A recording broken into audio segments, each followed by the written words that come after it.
Ce post est en fait une introduction à ceux dans lesquels je parlerai de la définition du terme énergie, de ses principes et comment on peut communiquer avec les énergies lorsque nous voulons optimiser nos vies personnelles. Pour cela, j'utiliserai bien sûr des informations issues des sciences modernes, mais aussi du langage symbolique.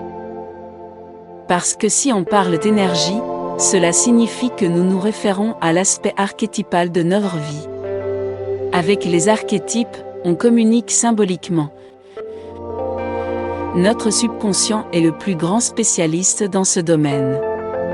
Il connaît parfaitement ce langage et ainsi il nous relie aux informations de l'espace universel. Ce langage symbolique nous offre la possibilité de réaliser que nous sommes à la fois uniques et universels, et que nous avons accès à toutes les ressources du monde dans lequel nous vivons. Juste qu'il faut activer la présence consciente. La présence consciente, c'est un état d'esprit dans lequel on est capable de dire « Je suis maintenant, ici. Je suis au centre de mon monde, et j'ai accès à tout, parce que je fais partie de tout. » Des phrases si simples qu'elles semblent déjà anodines, d'autant plus qu'Internet regorge de tels messages de motivation.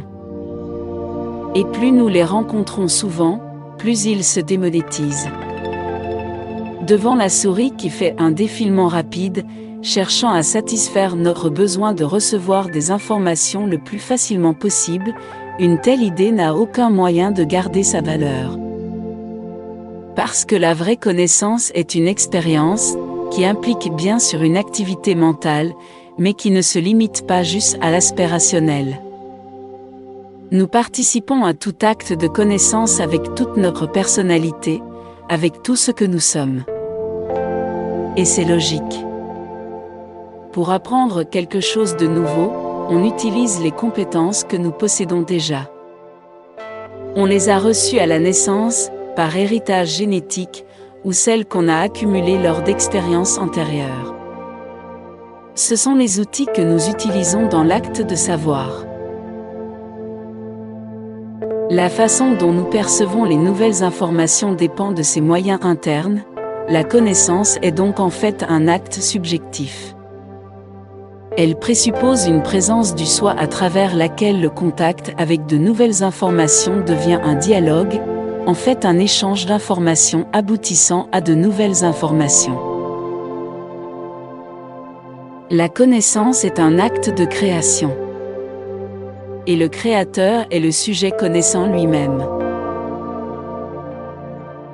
Pour mieux comprendre ce que je veux communiquer, avant d'écouter ce que je vais dire ensuite, je te propose une courte méditation. Comme support de méditation, je propose l'image de la sculpture Table du Silence, de Brancusi. J'ai choisi cette image car elle m'aide à introduire le sujet que je veux aborder ensuite, à savoir la relation entre l'unique et l'universel, entre l'authentique et formel.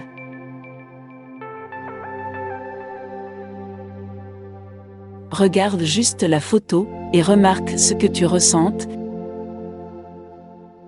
Qu'est-ce qu'attire ton attention? Comment recherches-tu dans les détails de l'image?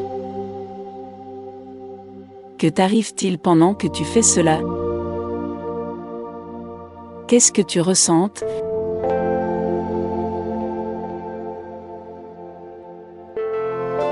Je pourrais poursuivre les questions et ainsi je peux t'entraîner dans l'aventure d'une expérience intérieure, à travers laquelle tu peux découvrir tes propres secrets.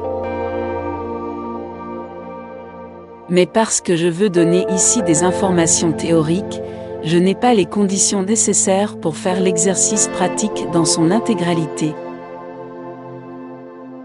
Il s'agit d'entrer consciemment et volontairement dans un état de conscience modifié, c'est-à-dire la transe, et de travailler avec ses propres réactions en fonction d'un objectif choisi. C'est pourquoi je présente cet exercice dans son intégralité sur Tipeee et là-bas donne toutes les informations nécessaires à sa réalisation. Travailler sur l'espace personnel, Pour l'assumer et l'approprier, c'est aussi l'idée d'une formation, car je connais pas mal d'exercices qui permettent d'atteindre cet objectif. Ainsi, on peut travailler sur de nombreux aspects en détail. Cependant, avant de passer aux explications des processus psychiques, voici quelques informations sur l'image que j'ai utilisée comme support de méditation. La table du silence fait partie d'un ensemble sculptural appelé La Voix des héros et réalisé par Constantin Brâncuși, en Roumanie. Il est l'un des sculpteurs les plus influents de la première partie du XXe siècle, né en Roumanie, mais naturalisé en France. Je n'ai pas choisi cette image par hasard. C'est une image qui nous invite à connaître et à reconnaître les essences. Brâncuși est par excellence un sculpteur d'essence, et il a su exprimer le lien humain avec le transcendant,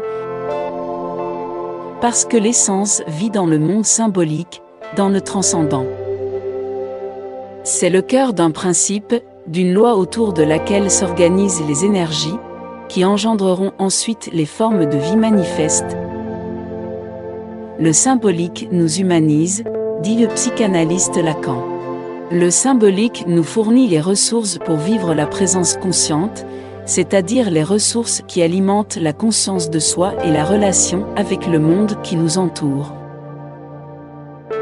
Quand on arrive à connaître le principe d'un système énergétique, on sait comment s'orienter, comment agir et comment atteindre les résultats souhaités. L'image de la table du silence correspond parfaitement au sujet que je souhaite aborder, à savoir l'authenticité personnelle, intégrée au flux de vibrations universelles. Parce que les conditions techniques dont je dispose pour le moment m'obligent à terminer cette présentation, je te raconterai l'histoire archaïque qui a inspiré le Brâncuși dans le prochain post. Je pense que ça vaut la peine d'être écouté. Il a un secret transmis par la voie transgénérationnelle depuis des siècles, et que tu peux le découvrir dans ton propre être, ici et maintenant.